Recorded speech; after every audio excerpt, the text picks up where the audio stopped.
Power does not always begin in strength. Sometimes it begins in captivity. In the 15th century, between the rising Ottoman Empire and the fractured kingdoms of Eastern Europe, lay a narrow principality perched on the edge of survival, Wallachia. It was a land of forests, mountains, and constant invasion routes, too small to dominate, too important to ignore. And into this precarious world, a boy was born who would become one of history's most feared rulers. But before he became Vlad the Impaler, he was a hostage. His father, Vlad III Dracula, ruled Wallachia under impossible pressure. To the north, Hungary demanded loyalty. To the south, the Ottoman Sultan demanded obedience. Refusal meant invasion. Submission meant humiliation. So Vlad II made the decision many border rulers made. He offered his sons as political guarantees. Young Vlad and his brother Radu were sent to the Ottoman court. Not as guests, as living insurance. They were raised among their father's enemies, educated in Ottoman warfare, discipline, and court politics. They learned languages, strategy, and religion. But they also learned something deeper. Power was absolute. Disobedience was crushed. Punishment was public. The Ottomans did not negotiate weakness. They erased it.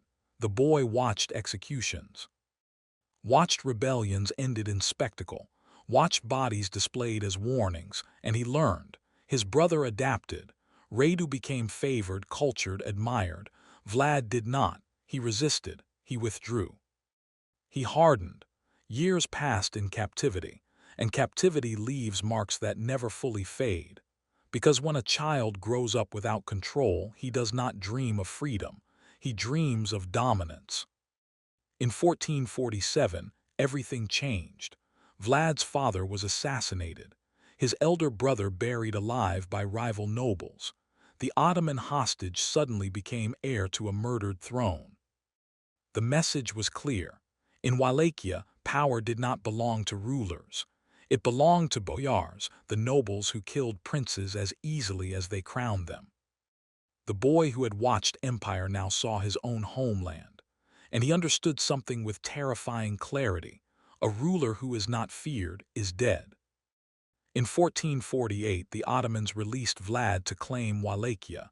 He ruled briefly, weeks only. Then he was driven out. Exile followed years of wandering courts, alliances, and survival. But exile does something captivity does not. It breeds ambition. Because Vlad no longer wanted merely to rule Wallachia, he wanted to remake it. In 1456, he returned with force, seized the throne.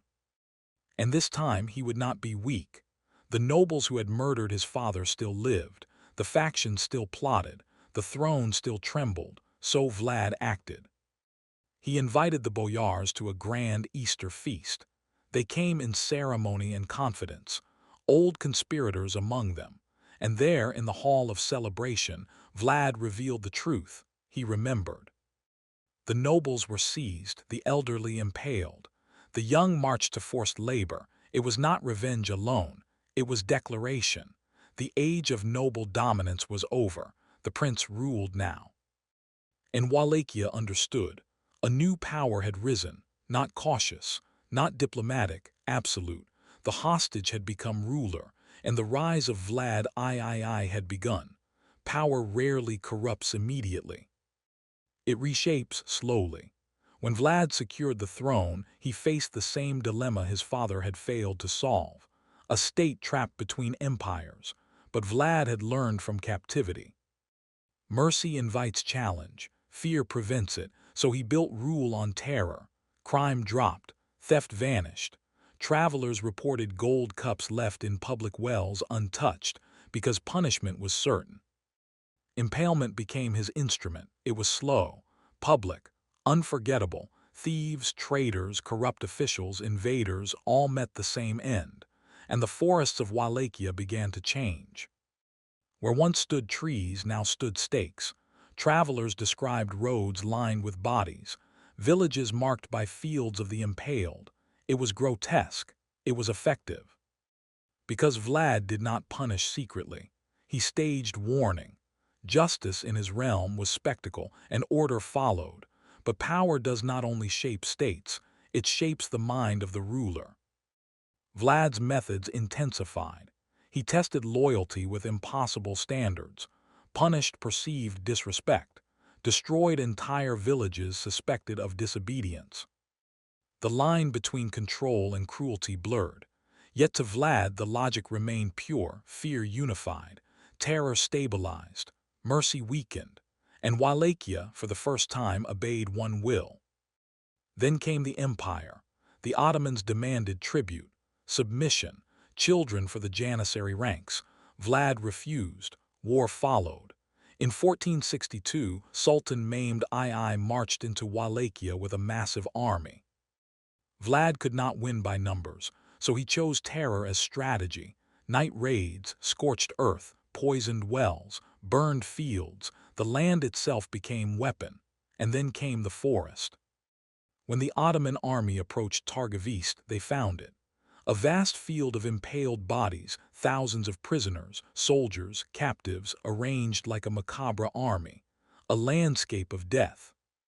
Chroniclers record even hardened Ottoman veterans recoiling. The message was unmistakable. This land is ruled by someone beyond fear. It was psychological warfare perfected. But terror spreads both directions. Vlad's own people suffered under the same brutality. Disobedience met identical punishment. The prince who resisted empire ruled like one. And cruelty became system. Terror can conquer fear, but it cannot conquer exhaustion. By the early 1460s, Wallachia was no longer merely a battlefield between empires. It had become a land reshaped by its own ruler. Villages stood abandoned, fields lay burned, trade routes emptied. The forests of stakes that once terrified invaders now marked a country drained by war. Vlad had defended his realm through relentless brutality, against Ottomans, nobles, and traitors alike. But terror, when applied without pause, consumes not only enemies, it consumes the state itself. Peasants fled across borders into Transylvania. Merchants avoided Wallachian roads entirely.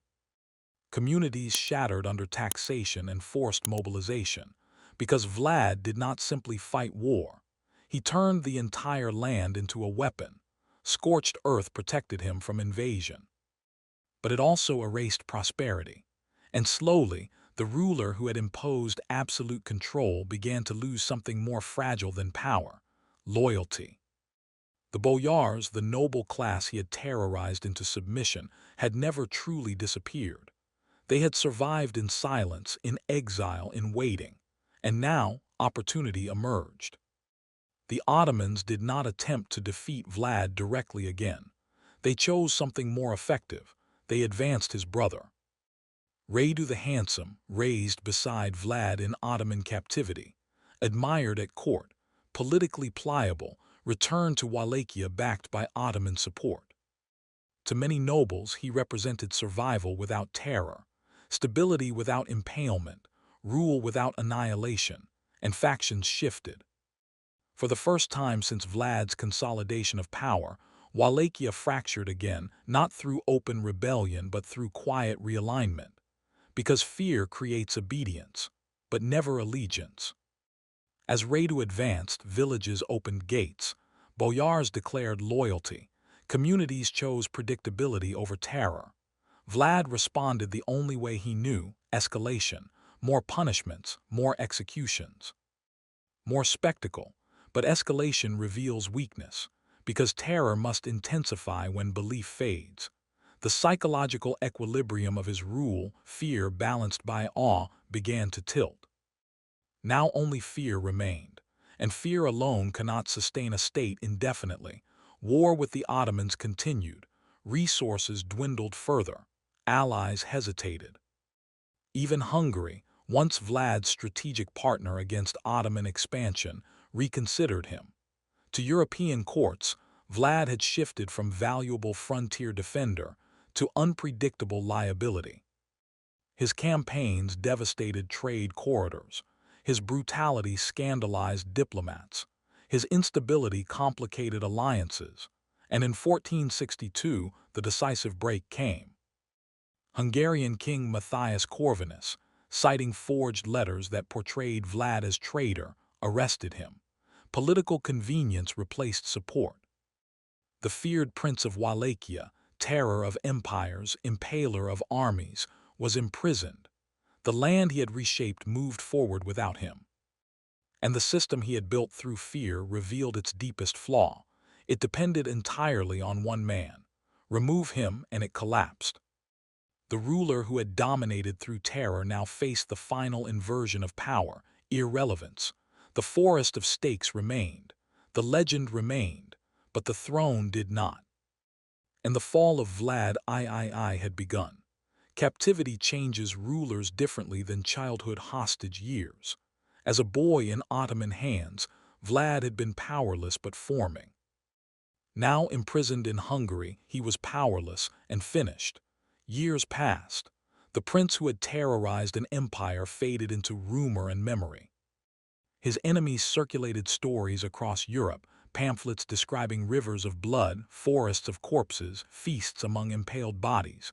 Some exaggerated, some true, all unforgettable. While Vlad sat confined, his legend grew without him. Wallachia itself moved on. Radu ruled under Ottoman influence. The principality stabilized not through terror, but through accommodation. And this contrast reshaped perception. Where once Vlad had seemed protector, now he appeared destroyer. Where once fear had meant strength, now it suggested excess. Because absence transforms reputation. Yet history rarely leaves powerful figures buried. In 1476, geopolitical tides shifted again. Ottoman priorities changed. Regional alliances realigned. Hungary released Vlad, not out of admiration, but necessity. Once again he marched toward Wallachia, older, hardened, reduced in allies yet unchanged in method. He reclaimed the throne briefly. But the land he returned to was not the one he had ruled before. The nobles he had terrorized were diminished but not gone. The population was reduced, the economy fragile, the borders unstable. And Vlad himself was no longer mythic invincible ruler. He was aging warlord in a region exhausted by decades of conflict. His final campaign was swift. Battles against Ottoman-backed forces resumed almost immediately. Control fractured again. War engulfed the principality once more. And sometime late in 1476, Vlad III died in combat. The details remain uncertain. Killed in battle, assassinated by rivals, mistaken for enemy in chaos. But the aftermath is clearer. His body was reportedly decapitated, his head sent to Constantinople. Displayed publicly, the same method of terror he had perfected, spectacle death, was turned upon him. The Impaler became the impaled symbol. The ruler who had lined roads with bodies now ended as one more warning among many. And with his death, the era of Vlad III closed. No dynastic continuity followed. No stable legacy passed directly. Wallachia returned to contested frontier state, but something else did not end. Because while Vlad the ruler died in 1476, Vlad the legend had already escaped mortality. The story spread faster than armies, farther than borders, and they would never return to silence. History remembers Vlad as monster, the impaler, the tyrant, the inspiration for Dracula. But the deeper truth is more complex. Before Vlad, Wallachia was dominated by nobles. Princes were disposable, authority fragile. Vlad shattered that system. He centralized rule, subordinated nobles, asserted state power over aristocracy. Brutally, bloodily, effectively, the methods horrify, but the transformation endured. Later rulers inherited a stronger principality, a precedent of centralized authority, a state less controlled by factions. The hostage who learned empire had recreated it in miniature. His terror stabilized rule. His cruelty forged order. His legend-forged identity, because Vlad III was not remembered by subjects alone. He was remembered by enemies, Ottomans, Saxons, chroniclers, whose stories spread across Europe. Pamphlets, tales, and rumors turned ruler into myth, and centuries later that myth evolved into Dracula. The vampire count, the night predator, the immortal tyrant, all echoes of a prince who ruled through fear. So the final irony stands. Vlad sought control over life and death, and achieved immortality, not in flesh, but in legend. The hostage became ruler, the ruler became terror, the terror became myth, and the name Vlad the Impaler never faded.